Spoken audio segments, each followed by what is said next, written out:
We have a genuine national security and public safety emergency developing that I need to tell you about.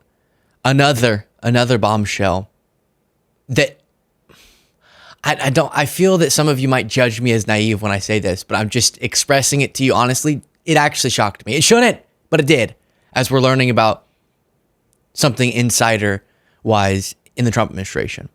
What I want to do in this segment, though, is walk you through a clip from a Trump in the plane sort of press conference talking to reporters, and then give you updates on what we're learning about and some different reports. So switch off between clips and news updates. Let's start with this, and I'll tell you about this new bombshell. While you watch, if you appreciate the show, please do click the subscribe button. You said you didn't want to honor first responders today, but you pardoned hundreds of people who assaulted first responders. Why did you do that? Who? You are going to meet with first responders today, but you pardoned people who assaulted first responders. No, I pardoned people. So he gets asked, you're about to go and spend time with first responders, but you did pardon people who violently attacked first responders, right? Do you really have respect for them, or do you just like them for photo ops? Essentially is the question. Listen to the truth-detached, utter lie-filled, nonsensical answer he gives. I pardoned people that were assaulted themselves. They were assaulted by our government. I pardoned J6 people who were assaulted by our government. That's who assaulted, and they were treated unfairly. There's never been a group of people in this country, outside of maybe one instance that I can think of, but I won't get into it, that were treated more horribly than the people of J6. So, no, I didn't assault. They didn't assault. They were assaulted. And what I did was a great thing for humanity. They were treated very, very unfairly. There's never been an incident like that. When asked about how he could go act like he has any respect for first responders, any respect for law enforcement, because he helped to subvert legal accountability for people who attacked those people. His response is, no, it's actually the assaulters who were assaulted in a sort of metaphorical sense by our legal system, when they weren't. But think about just how sick the thinking has to be to go, no, it wasn't the police officers who were assaulted. It wasn't police officers who, in the wake of that day, for related reasons, died. But the people who caused that, who were really assaulted. Again, we hear that a lot from him, but we can't detach from how horrific it is. Here's the most recent news, though. Media reports that Trump is weeding out candidates for intelligence and law enforcement jobs by asking if January 6th was an inside job. Bombshell report.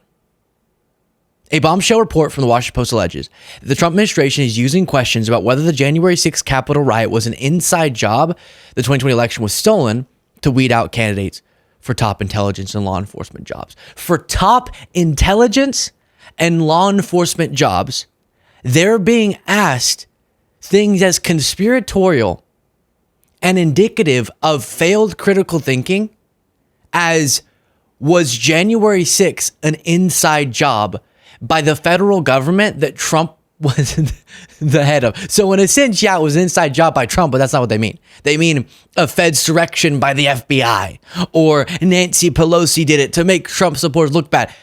Think about the type of people who answer the way that Trump wants them to answer there. Do you think they're qualified to oversee some of the most sensitive matters of national security?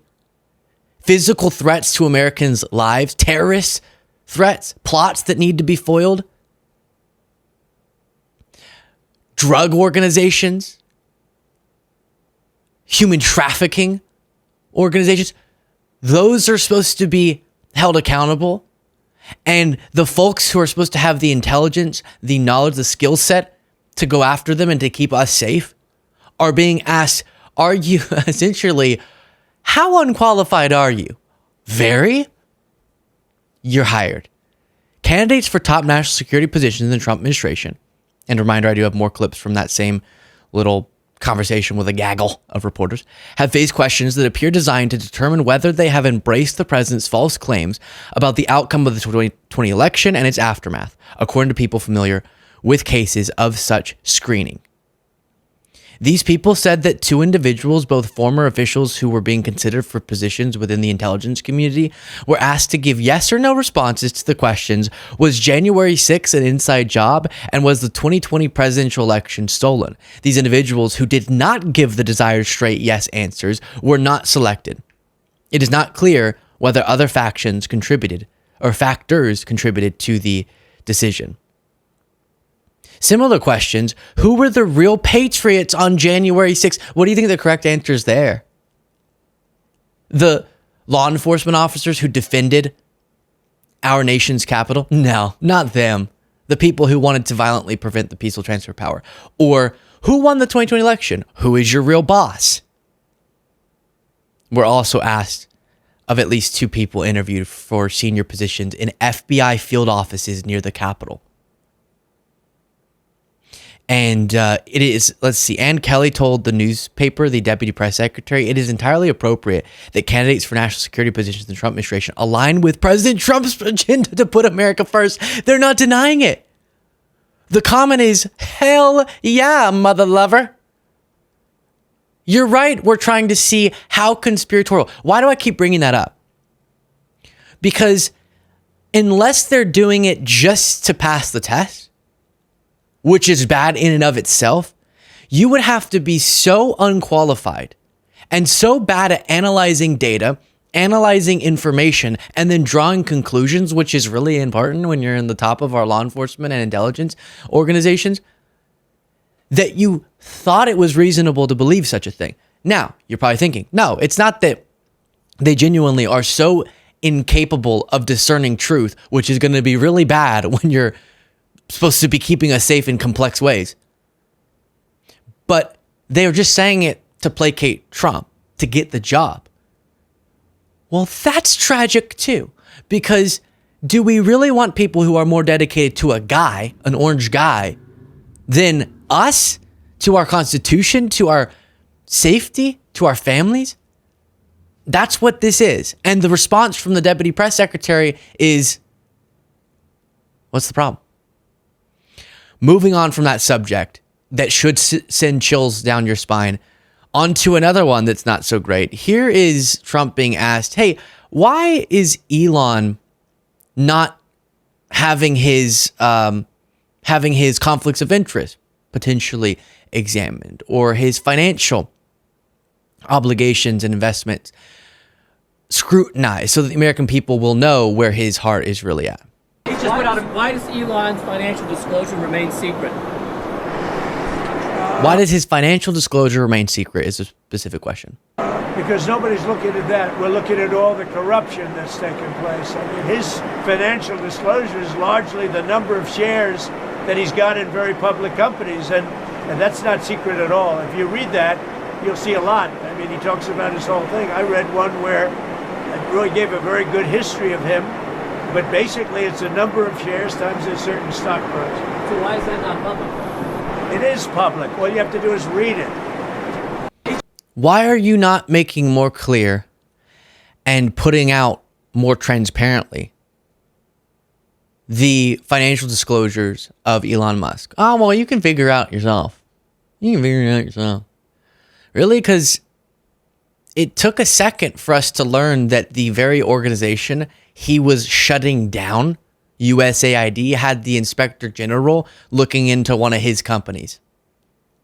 Took us a second to learn about that. It would be nice to have known ahead of time. The Washington Post reports that Democrats are setting up a portal for whistleblowers inside the government to report on unlawful behavior, which is all well and good. Let me read this to you. But at the same time, we're already seeing judges saying, stop it, you're breaking the law. And the Trump administration go, all right, cool, we're going to keep doing it. Who cares? In the latest efforts, Democrats are urging federal workers to resist their advances. The new whistleblower portal is their latest effort to oppose Trump's actions as they look to form a cohesive message against the administration. In a letter sent to public servants and obtained by the Post, Senate Democrats said that they are ready to support any whistleblower seeking to share information about wrongdoing, abuse of power, and threats to public safety. So the information can then be obtained by Democrats, made public, given to reporters, etc. But what does that mean whenever the executive branch has made so clear, we don't really think this whole checks and balances thing is worth it? We get more and more personal stories like this, though. Meanwhile, my daughter is a director of a special needs program in Colorado. It's a nonprofit and Musk cut off their funding. So it's bad enough that she can't pay her employees and vendors. All these families who count on them to take care and educate their kids while they work cannot go there. So the result is that they can't work either. Disgusting. More and more organizations reporting similar things. Meanwhile, Treasury employees have filed lawsuits. All of this is what they should be doing, and it's one of the few things they can do. But what does it mean when JD Vance is out publicly admitting, I don't really think the judiciary should have power? But the two lawsuits are to prevent the dismantling of the Consumer Financial Protection Bureau, and then also to block DOJ's access to employee records and privacy info. So before moving on to this next Trump clip, let me see if I can pull up the Vance post that I referenced. Here it is. If a judge tried to tell a general, Vance writes, how to conduct a military operation, that would be illegal. If a judge tried to command the attorney general in how to use her discretion as a prosecutor, that's also illegal. Judges aren't allowed to control the executive's legitimate power. What? I guess legitimate would be the operative word there because we're disagreeing over what's legitimate. But judges are quite literally separate. What? Did you miss the most basic part of our whole system? Yes, the judiciary plays a role in holding accountable and holding to constitutional principles the executive branch. Yes. So then, whenever there's a dispute over what is legitimate power and what's not, it works its way through the courts, and you would respect the decisions. Otherwise, our system collapses because the executive branch gets to say, well, we're the ones with the guns, so we get to really make the ultimate decision. And that seems to be the place that Vance wants to go, which is, well, the executive branch is the only branch that actually has any enforcement power. So we can kind of do what we want. And this is why there's been blatant violations of court orders already by the Trump administration, like continuing to freeze funds when they were told not to, like continuing to gut USAID in unlawful ways when they were told to stop. Here's Trump.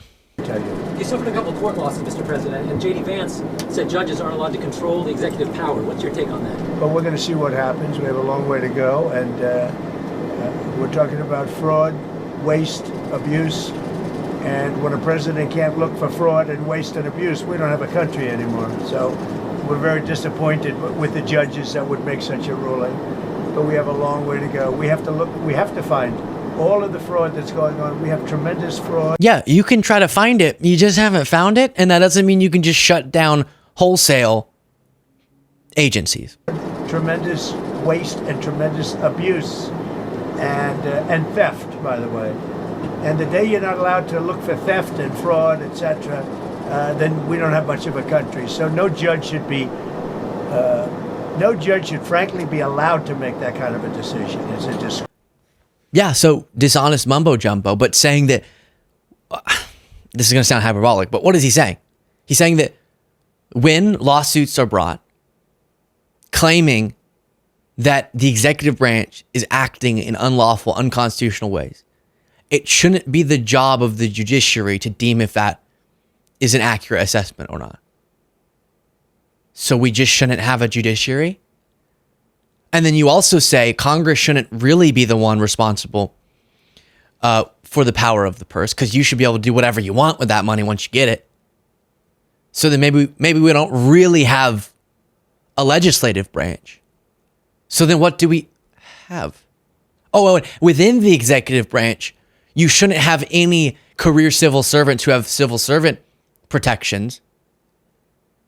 And you should be able to do whatever you want with them and the agencies they oversee.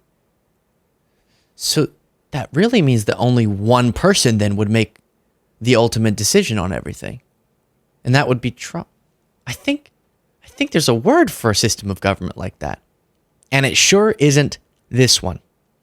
Kyle Cheney reporting, Nichols emphasized that when he asked Trump administration lawyers to explain why it had to quickly put 2,200 workers on paid leave, they had no answer beyond asserting without any records support that USAID writ large was possibly engaging in corruption and fraud. So when I say we're looking at these claims, I'm diving through right-wing media. It's making my brain turn to mush, but I'm reading all these different right-wingers posts trying to figure out, is there any legitimate claims here? Are they actually finding all of this fraud that would justify nuclear action? I'm looking, and it's just a bunch of lies. It's not just me saying that. Now a judge reviewing what the lawyers brought forward, they're just saying baselessly. Which makes sense because in court they can't bring forward specific fake anecdotes like the fake condom one. So instead it just has to stay general because they can't use the ones that their defenders are using on TV, which are utter and complete lies. Here's Trump on Canada. The country. Now, I love the people of Canada. We have a great relationship. But if they became our 51st state, it would be the greatest thing they could ever do. It would be unbelievable. It would be a cherished state. And think of how beautiful that country would be without that artificial line running right through it. Somebody drew it many years ago with a ruler, just a line. You look at how beautiful that is. Wow, it would be very exciting. A lot of people throughout history have said similar things. Imagine how cool it would be for our country to be bigger. It's just an arbitrary line. At the end of the day, is a border really a border if you can force yourself on a country? Again, these ideas are not new, meaning we should know how dangerous they are. More. Canada, we'll see what happens with Canada, but the people of Canada would be paying less than half of the tax. If you look at the tax, they're going to be paying less than half the tax. They don't pay very much for military, and the reason they don't pay much is they assume that we're going to protect them. That's not an assumption they can make, because why are we protecting another country? Now, I love the people of Canada. We have a great relationship. Yeah, well, they're increasingly not liking you. I can say that for sure. Because Canada's wrapped up a lot in the tariff conversation, let's use this as an opportunity to give an update on tariffs. Trump apparently today, maybe by the time I publish this video, he will have done it, is planning on announcing new tariffs. And before getting to some of the specifics of what those will be, let me read this to you, because as Politico asks, another day, another climb down. Trump being Trump, of course, we can't be 100% sure this latest flurry of tariffs will actually happen. But Senator Bernie Moreno, a Republican from Ohio, a Trump ally in the Senate, tells the Wall Street Journal we should draw a distinction between the punitive tariffs used to threaten nations like Canada, Mexico, and Colombia over issues like immigration and drug smuggling, except for that's not what he said that they're only for. He also thinks that they're economically beneficial, unless you think that he spent hours and hours and hours and hours and hours lying about this. And the structural long-term tariffs the president is preparing this week. The structural tariffs are going to be a reality, Moreno says. Apparently, the president will today announce 25% tariffs on all steel and aluminum imports, I guess, from all countries, as his long-threatened global trade war heats up. And at the end of the month, the tariffs on Canada and Mexico are supposed to start back unless he delays those even more. He was also asked about his conversation with Putin, his communications with Putin, and he didn't seem pumped to give an answer on specifics. Sir, can you tell us about your conversation with Vladimir Putin? I don't want to do that now. We're trying to end that war. It's a war that would have never happened if I were president. It would have never happened. But we're making progress, but I can't tell you. That doesn't work anymore. You are president. you are president right now. So whatever magical things you could have done, you can do them now. No, it's different because it started now. So once it started, it's sort of like once you push a ball down a hill, it just keeps sort of rolling, but I could have prevented it from being pushed down the hill. Really, what factors? Because it's people like you who have perpetuated ideas to justify what Putin did that appeal to some action the United States did that made Russia feel uncomfortable, so they had to do it for their own safety because Ukraine was going to be a part of NATO, even though right before the invasion, they made clear they obviously weren't, and that wasn't on the horizon. But there must have been something like that, and if it weren't for that, then Russia wouldn't need to invade it. Oh, they were forced into it. Why won't you just make them that promise now then? Or again, he's being dishonest, so what I'm saying doesn't actually make any sense. But if we accept your premise, well then right now, do whatever it is that would prevent Putin from just being coerced into continuing. It's not like, as I said, a ball just rolling down a hill. Every day he's allocating more money and troops. Every day he's making an active decision to continue the war. It could just stop now. And apparently Trump had the magical wand to do so. He could do it in 24 hours from becoming the president-elect. Well, we're months past that. So, will any of his followers admit he was lying? Maybe it's more complicated than that. No, they won't, is the answer. And by the way, on his Canada obsession, he didn't even run on this. And you have all of these people who voted for him. And I'm thinking of personal conversations where I would list off, Trump did this. He said this about media outlets. He said this about terming the Constitution. He's done this wrong. He's done this wrong. He did this on January 6th. And they'll go, yeah, that's a lot of eek, yikes, ick. But prices. And I would say, fine. It's fine that your top issue is prices. I wish it would be democracy because prices aren't going to matter that much if it collapses. But let's just, fine, I get it. That hits you close to home. What is it that Trump's proposing that could lower prices? And I would get back a lot of mumbo jumbo. I'm using that word a lot. And every time I say mumbo jumbo, I think of mumbo gumbo because I said that once. And it makes me hungry because I love gumbo. And then distracts me from a really important point I was making, like right now it's happening. So they would respond with nonsense, not mumbo jumbo. And I would say, please, because at least I know you're saying, well, it's because Democrats are currently in power, so they must be to blame. When I would say, well, can we look at the global impact of the pandemic and actually how we handle it? And I'd lose them. So now, will any of those people who spoke to me, people always say I'm condescending, and I don't get why that's a criticism. People don't always say that. MAGA people say that to me. But they would condescendingly go,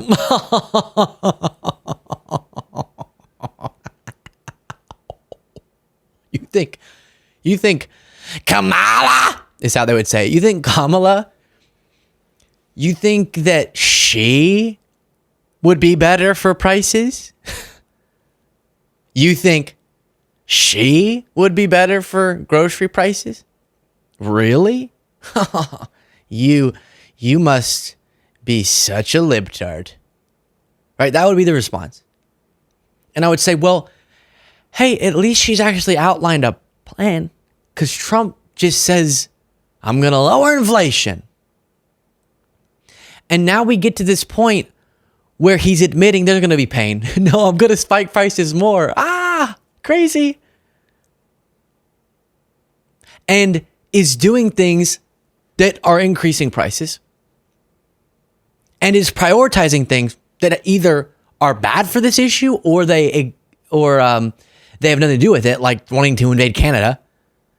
Not invade. Wanting to economically exploit Canada into bowing down to Trump's new empire. And I am left wondering, is there any remorse? Is there any, okay, fine, y'all were right. I don't say that because the most important thing is an I told you so moment, but instead because we then could unite around making sure that all the stuff Trump's poised to ruin, we can work together to fix, ultimately. Let's, I know we've been going really long. Let me play as an example of just one other thing, and then we'll wrap this sucker up. The Gulf of America. We want to thank President Trump. His executive order is what set this in motion.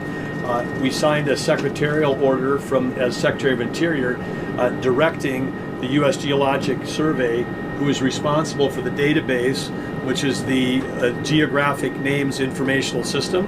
And so just prior to this signing, if you will, the button was pushed. It became official with this proclamation to call today Gulf of America Day.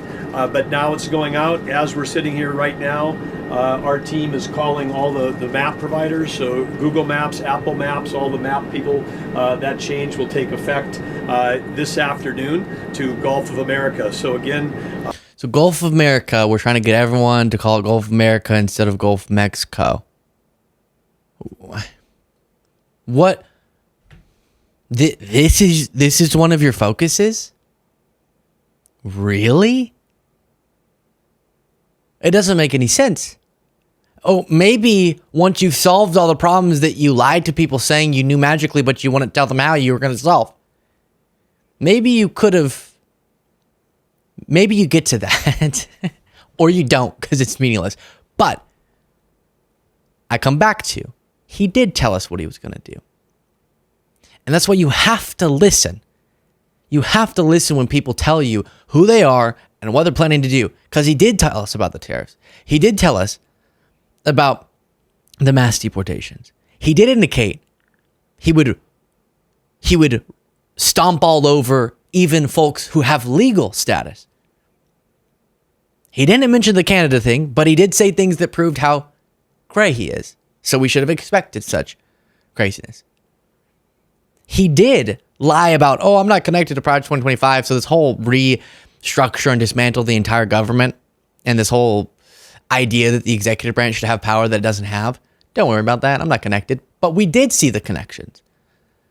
At some point, you have to stop purposefully deluding yourself. That's a message to Mag. I know essentially all the people watching this, we got it a while ago, but it's stunning stuff. Share your thoughts in the comments. If you do want to get the members only bonus show, I know you're thinking, that was a long segment. I need more content. You do need more content.